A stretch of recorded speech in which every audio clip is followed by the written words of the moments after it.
Raila afichua kwamba Mount Kilimanjaro iliyopo Tanzania inafaa kuwa chini ya umiliki wa nchi ya Kenya. Haya na mengine mengi, karibu sana ndani ya SM Trends. Hakikisha kwamba unazidi kutufuatilia kwa faida ya kupata hizi na stori zingine nyingi punde zinapotokea. In over 100 years ago, in Berlin, at the Berlin Conference, where the imperial powers met, and at that time there was scramble for Africa. So they decided to partition Africa, 1884-85.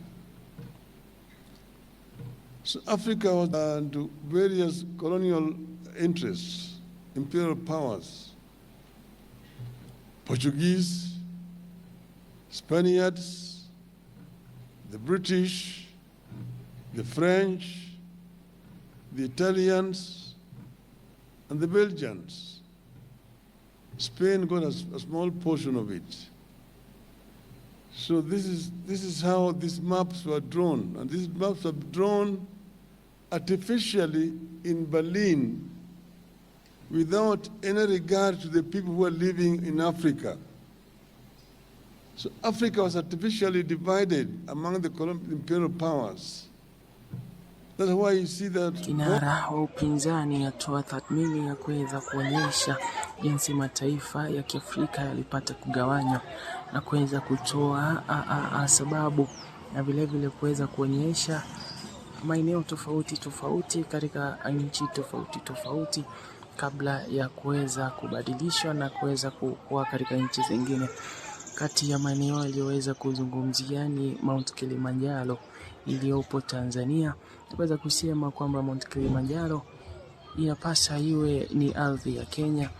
Vile vile Kisumu ama mji wa Kisumu ni ardhi ya Uganda kulingana na ramani zilizoweza kuchorwa wakati ule.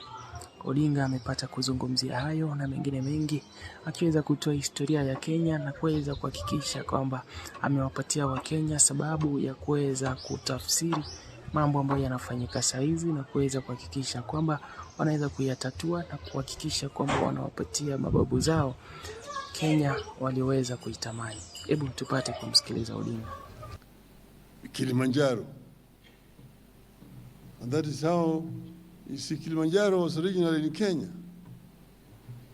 But then you see the map between Kenya and Tanganyika, now Tanzania, a straight line from Lake Victoria to Kilimanjaro, then it comes into Kenya, takes Kilimanjaro to Tanganyika, then again a straight line to the Indian Ocean.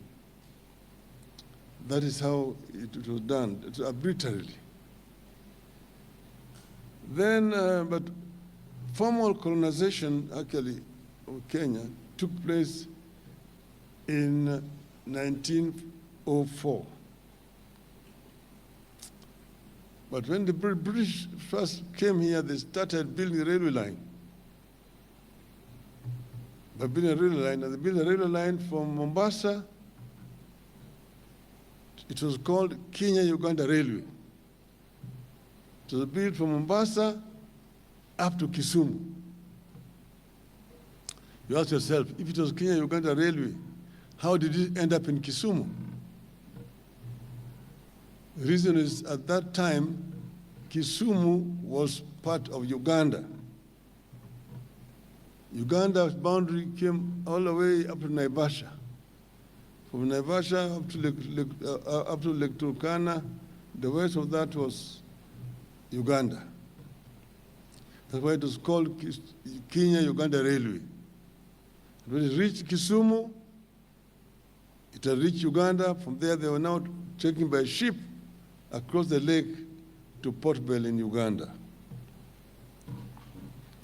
Then, but then this Kenya was called actually just a territory.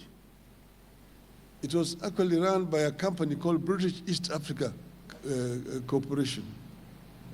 They were just using it for hunting, coming to search for gold and ivory. But then came one colonial master, one imperialist,